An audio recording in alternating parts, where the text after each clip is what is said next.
believe EG already went through game 1 against VP on stream 3. So we've got that already going for you guys. We'll take a look at that schedule coming up. But on here on the main stream, one more match left. It is, again, going to be Empire going up against I.M.O. In terms of matchup, is this a significant upgrade, downgrade, or just similarity for Empire? I think it's a downgrade. I.M.O. came in, first of all, they played through the qualifiers, so they were not a direct invite. They did win the qualifiers fairly convincingly in China, though, but how stacked was that qualifier, really? I mean, playing for CDEC, I think, is... They were playing against CDEC, which they beat, so that's a good start. But the other teams in that qualifier just didn't seem as powerful as other teams here, so... I personally expect a 2-0 for Empire. I think if they play like they did in these 2 games, they draft the same way, that could be enough. But if they want a dominating win, they need to step up a little bit on like the small things that add up. Like Ben said, maybe they're not active enough. They just need to get that extra gank in instead of farming that little bit of extra time in the game, and a little more crisp spell execution, and then I think they're good to go. All right. We'll have a little bit more time to talk about that matchup, of course, during the draft and whatnot. But quick update also on stream 2. We did have CDEC going up against MVP Hot 6. Looks like we have the final moments of that match wrapping up. So we'll take a look at that before we return to the mainstream matches. It's showing no signs of ending anytime soon. Another Ember Spirit? Looks like it. I think Ember Spirit only won 1 game from our stream. Maybe yeah, including yesterday, right? Yeah, I think it's only 1 or 2 games that we actually won. LGD won against Cloud9, and is that it? Yeah, I think there was another one yesterday too, so maybe 2 overall. But yeah. Wow, so many Guardian Angels.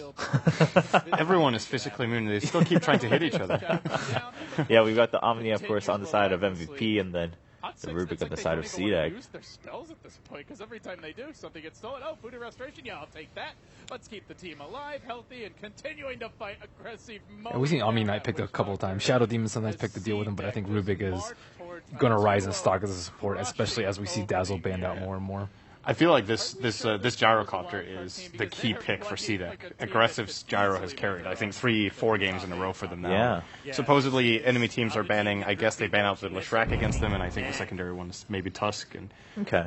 Either you deal with his gyro, or you definitely make sure you can fight him in the mid-late game, because he's just getting out of control every time. Yeah, that is something we've seen as a common theme for CDEC. Well, so far, though, CDEC definitely doing well after the wildcard play-ins.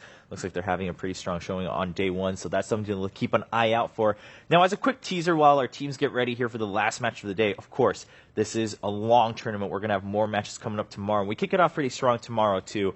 On our mainstream, I know everyone's really excited to hear this. We kick off with C9, so we're gonna kick it off with some potentially long matches coming out. C9 versus Fnatic will be starting here on the mainstream. On stream 2, we will have IG going up against LGD, and then on stream 3, Navi versus Complexity. So let's talk about the stream 2 and 3 matches a little bit while we wait. I mean, IG versus LGD. What do you guys think?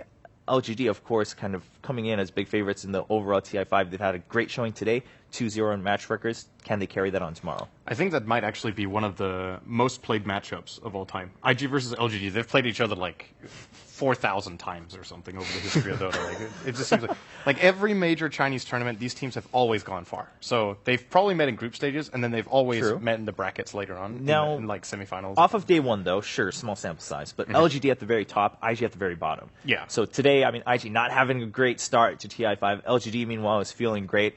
Do you think that's going to affect how they go into the matchup on day 2? I mean, I think LGD just found their form and just found their particular playstyle that suits them this patch. Whereas IG, I still feel like is struggling to have an identity for 6.84. It should be mentioned, though, that LGD, while they are 2-0-0, it wasn't like they just ran over their opponents. They had 2-hour-long games against Cloud9, right? So true. I don't think, like, if you just look at the bracket in isolation, you're like, okay, one team's on top, the other's on the bottom. There's going to be an easy 2-0. I don't think LGD is just going to run them over. I would be very surprised if IG don't put up a good fight. Most likely result, probably 2-0 LGD, but I could see a draw. Or what about you, Winter? Just having seen them today. I think most importantly, they're going to have 1 night of rest and talking, going through the games. It's very important. If they are playing the game today, I would say probably LGD are going to run over them. But because of the fact that they have 1 night to discuss things and start fresh, so I think that even though LGD is obviously the clear favorite, but probably I think 7-3 in LGD's favor. I would still think that IG has a decent chance of getting a good result in that matchup. All right, now the next match, of course, for Stream 3, as we're looking at the group standings here, we do have Complexity with 3 points and Navi with 2 points, so pretty close in standing. I mean, the results, in terms of just match results, are fairly similar. Now, Navi, the big contention point was that they dropped a game against MVP Phoenix, that is, and that looked a little bit rough, while Complexity did get their 3 points just off of that game, and then had a rough matchup against LGD. Where do you think that is? I mean, specifically Complexity and Navi. Navi, of course, I mean, they've got a lot of fans around the world, but at the same time, not many people having high hopes for Navi sometimes. At the end of the day, you have to be able to win versus the Tier 1 teams. And I think that's the big difference between Complexity and Navi. Like Navi, they beat the T1 EU teams occasionally, whereas Complexity, they just got completely routed by LGD. Like, it was not even close. We were looking at a DK, and we saw him with, like, bracer boots. And we're like, what time is it in the game? It was like 20 minutes. 20 minutes. Yeah, and we're like, what happened to this guy? And then he was 0-10, minute 20. Right.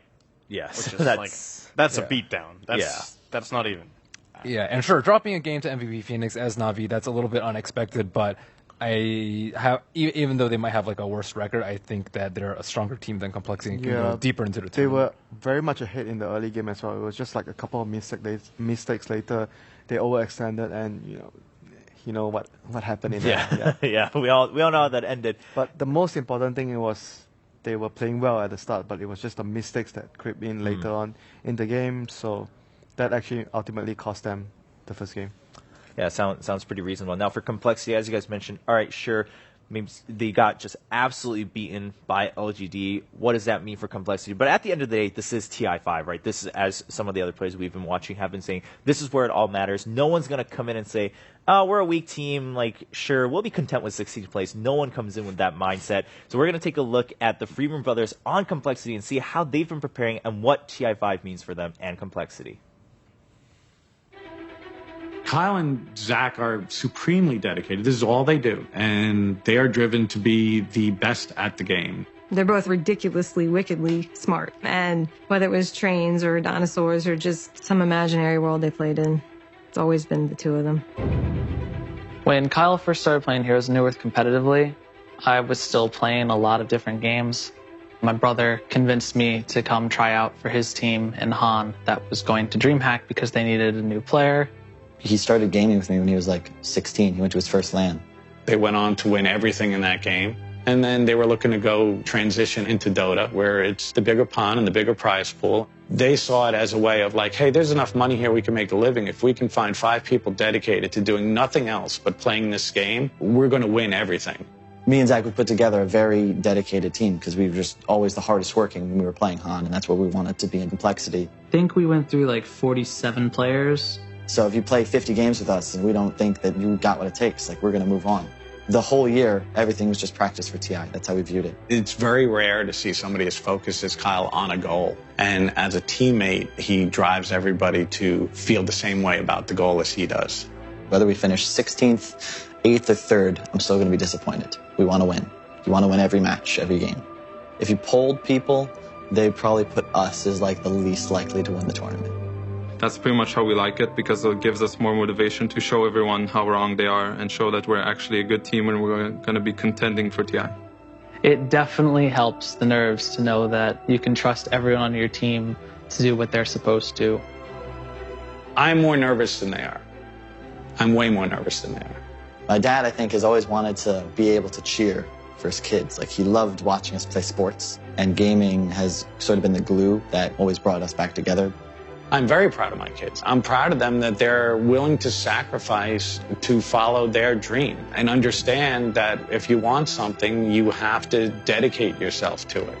To see them working together to reach a goal that they've set for themselves, I'm really proud of the adults they are, the men they're becoming, and I can't wait to see what they do next.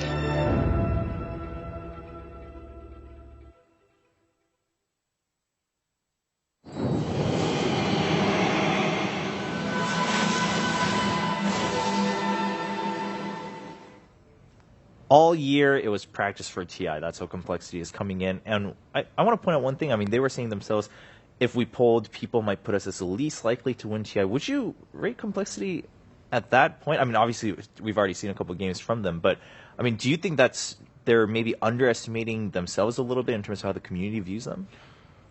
I think least likely to win TI is an exaggeration, but I think most people would definitely put them bottom 8. And then as far as... Right, I mean... I'm trying to think about all the teams. I would probably put them on the border to bottom 4.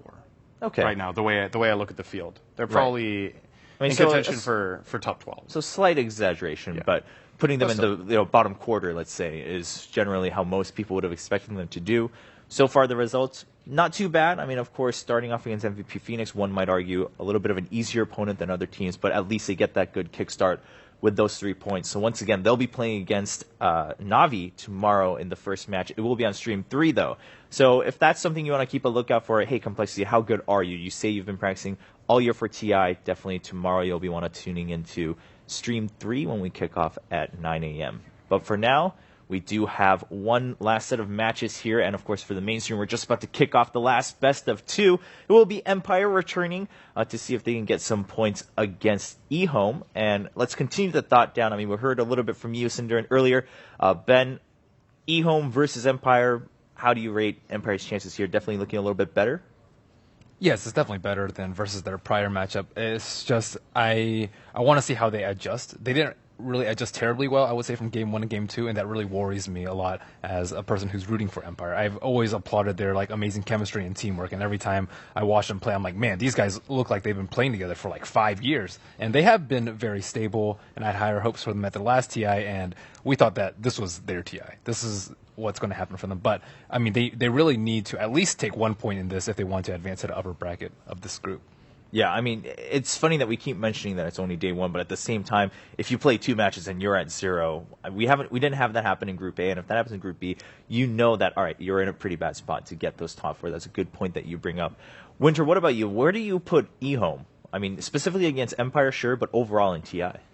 I think I.M O is a team where I feel middle of the pack.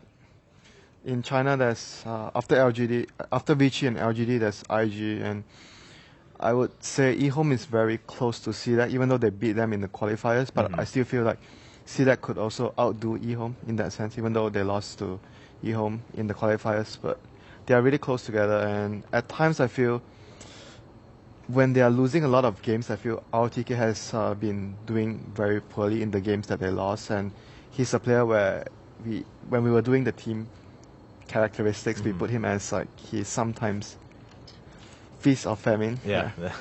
I was about to bring that up. As we bring that up to the screen here, feast or famine offlaner. But at the same time, you guys were saying emphasizes favorable mid matchups. So where does the priority really go? I mean, is the offlaner's characteristics just a matter of just how the player is, and still they would prefer to focus on the mid lane matchups? He's the captain of the team as well, so it affects the whole team if the captain is having a bad game or he's having a good game. So the morale of the team is there because he's leading the team, and if he's probably having a bad early game, sometimes it reflects into the whole team's performance if the captain is not having a good time.